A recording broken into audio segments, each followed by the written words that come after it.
मुझे तो कैंसर हो गया है, अब मुझसे कौन प्यार करेगा।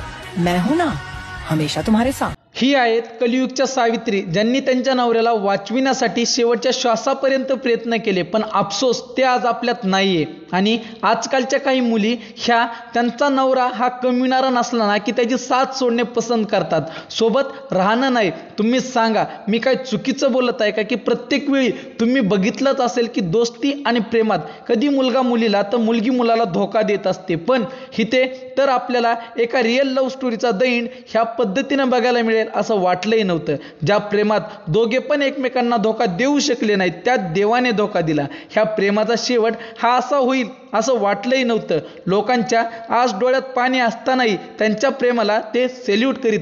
9 वर्षाचे प्रेम, 6 वर्षाआधी लग्न। आज ही गोष्ट, ही लव्ह स्टोरी प्रत्येकाच्या ओठावर आहे। आज मी तुम्हाला अशी गोष्ट सांगणार आहे की ज्यात प्रेम, वेदना, साहसनी भरलेली ही गोष्ट आहे श्रेजा सुवेदी आणि विवेक पनगिनीची। विवेक आणि श्रेजा यांची भेट कॉलेजच्या वेळी झालती। दोघांच्या लाईफमध्ये वेगवेगळे स्वप्न होते। नंतर त्यांच्या नजरेला नजर भिडली, त्यावेळी असं वाटलं की ह्या दोघांचा सफर एकाच दिशेने आहे। विवेक प्रत्येक वेळी मोठमोठे स्वप्न बघत होते, श्रेजा ज्यांची स्माईल प्रत्येक कामाला सोपे करण्याचे काम करीत होती। एका दिवशी त्यांचा विवाह सोहळा पार पडला। जिंदगीचा नवीन प्रवास हा हशीखुशीने भरलेला होता, पण नियतीच्या पुढे काय? जिंदगी जगण्यासाठी अजून एक गोष्ट होती, ती म्हणजे लग्नाच्या काही वेळेनंतर माहीत झाले की त्यांना ब्रेन कॅन्सर आहे। ही न्यूज जी त्यांच्या दुनियेला पसरून उद्ध्वस्त करून टाकणार होती। एका दिवशी श्रेजा त्यांच्यापाशी बसून त्यांची मनपसंत शायरी सांगत होती। विवेकने त्यांच्याकडे बघितले आणि बोलले की मी निघून जरी गेलो तरी माझ्या स्वप्नांना तू जिवंत ठेव।